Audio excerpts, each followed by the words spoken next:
I know God got a plan for me, but I don't know what it is. Hopefully to have a beautiful wife and a couple kids. So many things trying to hold me back in this world. Plus life's so much harder when you black in this world. I'm just trying to put my family in a much better position. People disguising as friends. Your side of the story. My side of the story. So it was Saturday. I was supposed to go work.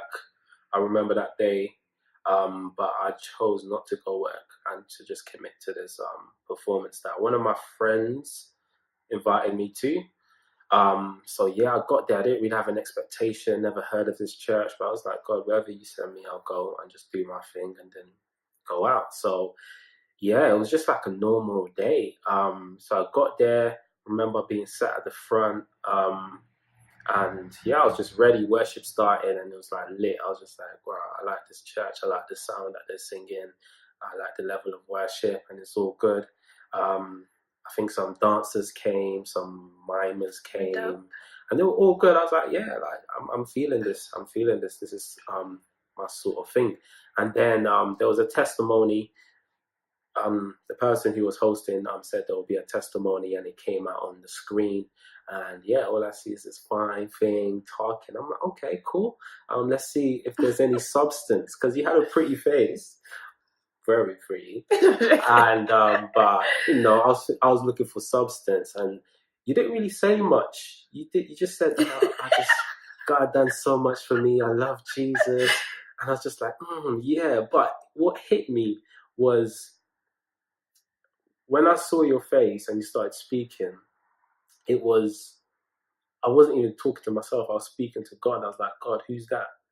And that's how I knew it was more like a divine connection. Because sometimes, like, you'll be in your flesh and you see a girl, or whatever, you'll be like, oh yeah, who's that? But it's more to you and it's to your flesh. But this was a conversation that God was already involved from the moment I laid my eyes on you.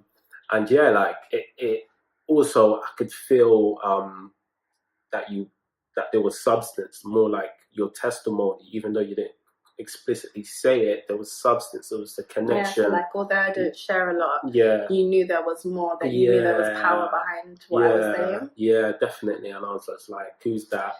That's the reason why after everything was finished, the service was finished, I wanted to talk to you, because I wanted to encourage you, because I felt like you had such a powerful voice. And also, yeah, I just felt a connection, a weird connection to you. After when I left, I was just thinking, God, this is weird.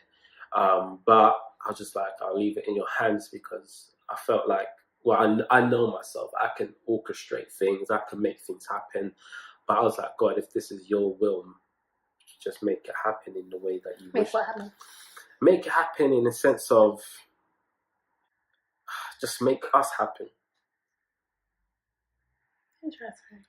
Because I didn't want to make it happen myself, because I was just like, God, if it's you, you will make it happen. You will bring us together. You will make this journey. I absolutely want to make it happen. Why else did I make it happen? Because at the time, I was Controversy, y'all. Okay. At the time, I was in a relationship, and it was a very public relationship, and popular. Y'all were famous. We weren't famous, but we were out there. And also, it's just like, you don't want to, I was trying my best to be faithful, trying my best to be loyal. So in that sense, you feel something, and it's like, okay, this is weird. I thought what I had here was the real deal. But God had different plans, and I feel like that's just the reality. That's the reality of life, you know?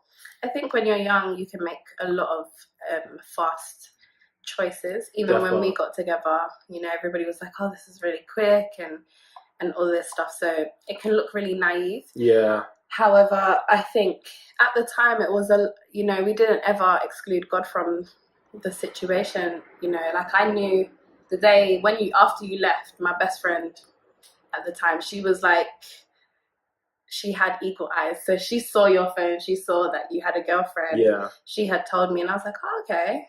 And I was just more like,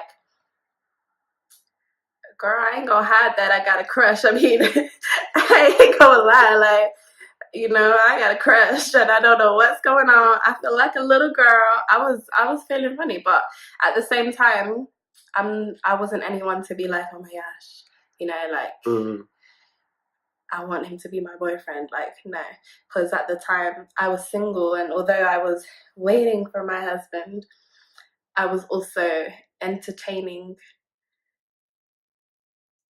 Yeah, options. Not options. Entertaining I don't know how to say it. Just a guy. Yeah, okay, a guy. Yeah. Mm-hmm. You know, it was Christian. And I'm not gonna say too much. But yeah, like I was happy. We were friends. We were in a relationship, but we were like talking on dating and stuff like that. And yeah, it was nice. So I didn't see anything wrong with, you know, our connection or whatever it was. I just thought, okay, I got a crush, you know, he's handsome. Yeah. Of course I'm gonna feel like that. And he's also really anointed. Like, I could see it, the way he was flowing was just a bit crazy. But at the same time, it was like I wasn't ever trying to make anything happen. I never really let you know how I felt. You actually didn't know how I felt for a long time. But yeah, it was interesting. Yeah, definitely interesting. I feel like there's so many lessons and so many advice I would give myself back then. Because I have to be honest, I didn't do it perfect. No. No, you did. Definitely, I'll be honest and transparent. Yeah, it got messy. It got messy. Say it. So they say. It got a bit messy. It was hard. Yeah, hard. It was a bit heartbreaking as well, because we had the excitement of this new relationship that God was orchestrating, and you know, he was ordering our steps in that way. But I feel that because we were young and quite naive, we weren't as protective as we could have been for other people's hearts and stuff like that. And it's not even just talking about you, I'm talking about for me as well. Like, you know, I was a bit just like, when God told me no, or when he showed me that, you know, certain people weren't supposed to be for me, the door just got shut, and I was like, sorry, gotta focus on God, bye. Like, I literally just shut the door. And so I was just really naive, and when it came to me and God, it was me and God. I was just like, yep. So when God brought you in, I was really struggling to discern why you was there. And I didn't know, because I had this feeling that kept coming back, even though I kept rebuking it. It kept coming back, and I was just like, God, I don't know what's going on, to the point where I was actually planning to cut you out of my life. So like, we were friends, and I was putting you in the friend zone, but I was actually planning to put you in the friend zone and say, don't you message me, don't you call me. So every story is not perfect, and I feel like this is the reason why we wanted to start talks with the Tendos, because you'll see us and it's happy, but there were painful situations, painful conversations, painful moments where you have to really be honest and be like, okay, I was wrong in that moment, I didn't do it perfect, and really face your stuff and grow. And at that moment I was like, God, I'd rather be single than be occupied with what you're not blessing. And I think for both of us, actually, we both didn't really know how to be single faithfully. For me, I was really learning in that season how to be single. So it was a journey.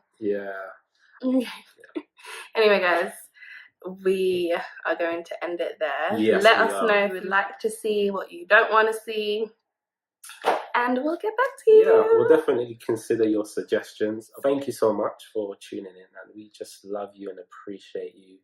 And as my wife said, until next time. Bye.